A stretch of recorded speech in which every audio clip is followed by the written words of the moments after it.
নাটোর ও রাজশাহীর বাস মালিকদের মধ্যে অভ্যন্তরীণ বিরোধের জেরে রাজশাহীর সঙ্গে ঢাকা সহ দেশের বিভিন্ন জেলার বাস চলাচল বন্ধ রয়েছে। পূর্ব ঘোষণা ছাড়াই বাস চলাচল বন্ধ হওয়ায় সাধারণ যাত্রীরা রেল স্টেশন ও বাস টার্মিনালগুলোতে চরম দুর্ভোগের শিকার হচ্ছেন। এর ফলে রাজশাহী ও নাটোর হয়ে রংপুর বিভাগের বিভিন্ন জেলা, ঢাকা, খুলনা, সিলেট, ময়মনসিংহ ও চট্টগ্রামের বাস চলাচল বন্ধ আছে। এ বিষয়ে রাজশাহী পরিবহন মালিক সমিতির সাধারণ সম্পাদক নজরুল ইসলাম ভেলাল জানিয়েছেন, সমস্যা সমাধানে উভয় জেলার প্রশাসকরা কথা বলেছেন। দ্রুত সময়ের মধ্যে পরিস্থিতি স্বাভাবিক হবে বলে আশা প্রকাশ করেন তিনি।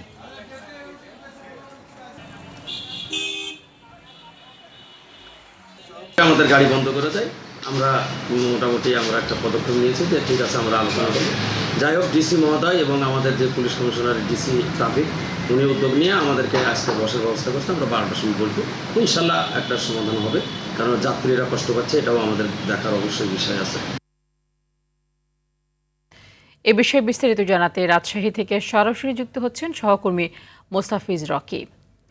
রকি, নাটোর ও রাজশাহীর বাস মালিকদের মধ্যে যে বিরোধ, সেটি ঠিক কী কারণে হয়েছে এবং এই বিরোধ নিরসনে আসলে কী ধরনের পদক্ষেপের কথা বলা হচ্ছে? তা নিয়ে মূলত নাটোর এবং রাজশাহীর বাস মালিক সমিতির দ্বন্দ্বের জেরে কিন্তু আজকে দ্বিতীয় দিনের মতো রাজশাহীর সাথে সারা দেশের যে বাস চলাচল সেটি বন্ধ রয়েছে।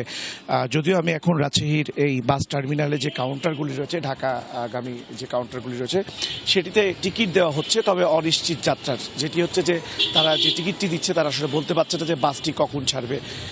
সেই যেমন দুপুর 1:45-এর টিকিটের আমরা দেখেছি যে বাসের টিকিট দিতে যাত্রীদেরকে, কিন্তু তার সাথে সাথে তারা বলে দিচ্ছে যতক্ষণ পর্যন্ত সিদ্ধান্ত না আসবে ততক্ষণ পর্যন্ত তারা বলতে পারছেন না যে আসলে এই বাস যাত্রা করবে কিনা।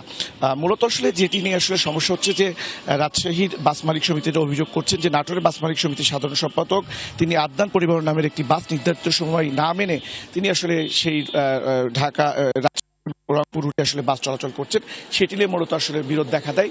এবং গতকাল থেকেই আমরা দেখেছিলাম যে রাজশাহী বাস মালিক সমিতি যারা রয়েছেন তারা কিন্তু ঢাকার রুটে যে বাস চলাচল সেটি কিন্তু আসলে বন্ধ করে দিয়েছিলেন।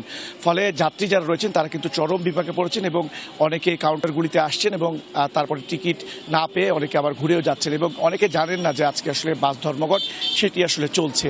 এবং আমরা এখানে বাস মালিক সমিতির সাথে কথা বলেছি, তারা বলছেন যে মূলত নাটোরের যারা বাস মালিক সমিতির যারা রয়েছেন তারা সেখানে একটা আধিপত্য বিস্তার করেছেন, যেটি তারা আসলে মেনে নিতে পারছেন না। এবং নাটোরের বাস মালিকের সমিতির পক্ষ থেকে বলা হচ্ছে যে তাদের বাসগুলি আসলে রাজশাহীতে আটকে দেওয়া হচ্ছে। যদিও একটি বৈঠক হওয়ার কথা রয়েছে অল্প কিছুক্ষণের মধ্যে রাজশাহী ট্রাফিক অফিসে, এবং সেখান থেকে একটি হয়তো বা সমাধান আসতে পারে। তা নিয়ে ধন্যবাদ আপনাকে।